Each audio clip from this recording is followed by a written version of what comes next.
다른 얘기도 한번 해보겠습니다. 마약 투약 혐의를 받는 가수 지드래곤 권지용 씨가 어제 처음으로 경찰 조사를 받았는데요. 조사 마치고 나온 권지용 씨가 이제 취재진한테 전한 입장이 있거든요. 그거 한번 듣고 오겠습니다.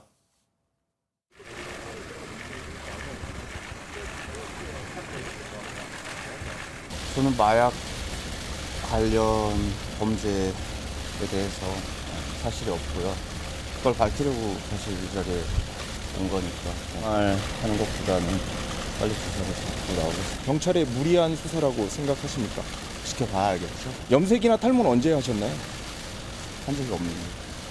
강남 소재 유흥업소에는 아예 출입한 적이 없으신가요? 두고 봐야죠. 팬들에게 마지막으로 한 말씀 좀 부탁드립니다. 너무 걱정 마시고 조사 받고 오겠습니다. 가도 될까요? 권지용 씨 이제 뭐 대수롭지 않게 가는 모습을 봤는데 배한진 변호사님 마약 전담 검사 출신이시잖아요. 네. 이 간이 시약 검사에서 음성이 나왔다고 스스로 이제 밝혔지 않습니까? 네. 간이 시약 검사의 정확도는 얼마나 되나요? 정확도를 뭐 퍼센티지로 말씀드릴 수는 없겠지만 실무상 제가 경험을 해보면 간이 시약 검사에서 양성이 나왔는데 정밀 검사에서 이제 음성으로 나온 경우는 저는 보지를 못했고 반대로 간이 검사에서 음성이 나왔지만 정밀 검사에서는 양성 나오는 경우가 얼마든지 있기 때문에 뭐 이 정밀 검사 결과까지 봐야 될 것 같습니다. 일단은 말씀대로 이제 정밀 검사를 이제 진행할 예정인데 네. 뭐 말씀하신 대로 굉장히 높은데 차이가 뭐 많이 나나 봐요. 네, 그 실무상 이제 국가수의 정밀 감정 검사 결과가 뭐 그 증거 능력 자체가 뭐 배척되거나 판사가 그걸 믿지 않고 무죄를 선고하는 그런 경우는 없을 정도로 절대적인 거의 신뢰도가 있습니다. 정밀 검사는 그러면 앞으로 이제 어떻게 진행이 되는 건가요? 네, 실제로 모발을 기준으로 말씀드리면 예. 우리 사람 같은 경우에는 평균적으로 한 달에 이제 1cm씩 모발이 이제 성장한다는 걸 기준으로 마약을 투약하게 되면 체내 신진대사 활동을 거쳐서 이제 두피에 있는 모근부터 이제 마약이 쌓이게 되는 거죠. 그래서 1cm 한 달에 1cm씩 위로 올라가는 그런 원리를 이용해서 시기 추정 감정이라고 해서 1cm 내지는 3cm 이런 식으로 분할하게 되면 어느 정도 투약 시기까지 추정할 수 있습니다.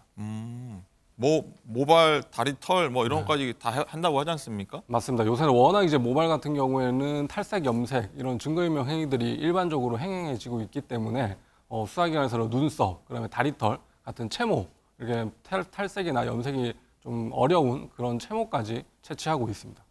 그리고 일단 권지용 씨가 아까 모습 경찰 조사 받으러 갈 때 모습 보면은 이게 좀 약간 비틀비틀한다거나 뭐 네. 이렇게 몸을 만진다거나 뭐 이런 것들이 사실 마약 부작용이 아니냐 뭐 이런 사실 이런 의심들도 사실 했던 것도 사실이거든요. 그런 이게 마약 뭐 투약했던 분들의 어떤 특이 증상이라고 봐야 되나요? 아니면 뭐 저 권지용 씨와는 별개의 문제인가요? 어떤 건가요? 뭐 개인적으로는 그런 뭐 어떤 특이한 행동 때문에 투약자로 단정하는 거는 너무 위험한 생각이고, 예, 지금 수사 과정에서 수사가 되고 있는 만큼 사실 재판에서 유죄까지 확정이 돼야 사실은 뭐 범행이 인정된다고 볼 수 있을 것 같습니다. 네.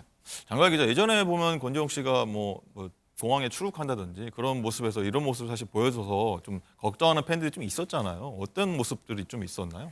뭐 어제도 사실 뭐 5, 6분도 안 돼요. 얼마 되지도 않는 시간 동안 인터뷰를 하는데 뭐 이렇게 몸을 좀 꼬운다거나 좀 솔직히 불안해 보이는 건 사실이었습니다. 어쩌면 뭐 조사에 대한 불안감일 수도 있고 뭐 여러 뭐 기자들이 많이 있으니까 그거에 대한 불안감일 수도 있는데 그래서 제가 정신과 전문의 통해서 이 지드래곤 씨의 이런 몸을 비튼다거나 뭐 눈을 좀 크게 뜬다거나 이런 게 좀 유아인 씨하고 좀 비슷해 보이는데 마약과 관련되어 있는 것 아니냐 한번 질문을 해봤는데요. 네. 이 전문가도 이 변호사님 말씀처럼 함부로 재단해서는 안 된다라는 의견이었습니다. 이거 굉장히 조심스럽게 접근을 해야 되고 또 지드래곤 씨가 사실 가수이고 예술가이지 않습니까? 네. 아티스트이기 때문에 또 뭐 이런 좀 보통 사람들하고는 조금 다르게 좀 자유로운 행동을 할 수도 있는 것이고 그렇기 때문에 이 마약 관련 검사 결과가 나오는 게 우선이다. 그 후부터 좀 차근차근 접근을 해야 한다. 이렇게 언급을 했습니다. 단순히 모습 갖고는 이 마약 투약 혐의를 단정할 수 없다.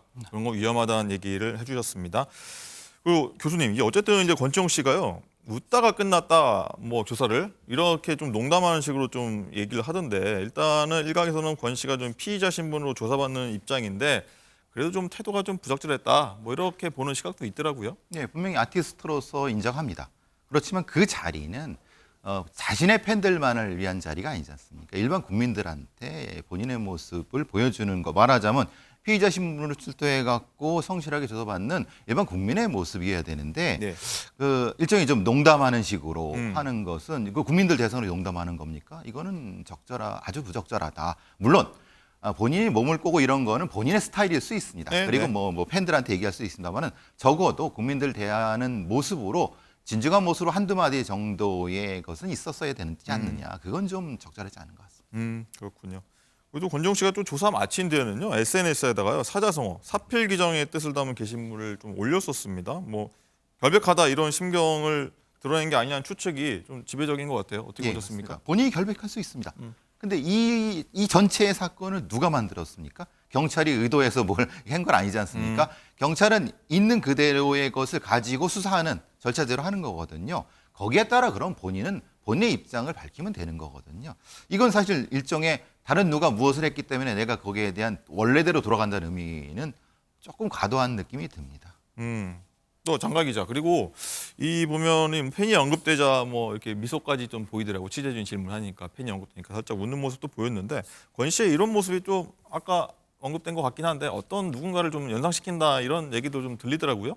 어제 저도 권지용 씨의 그 기자들하고 얘기하는 모습을 계속 돌려봤는데 예. 왼쪽 입술을 싹 이렇게 올리더라고요. 그게 좀 자신이 좀 자신감이 있을 때 이런 행동이 나오게 마련인데, 과거 성폭행 혐의로 피소됐던 배우 이진욱 씨의 모습을 떠올리게 한다. 이런 얘기들이 많이 나오고 있습니다.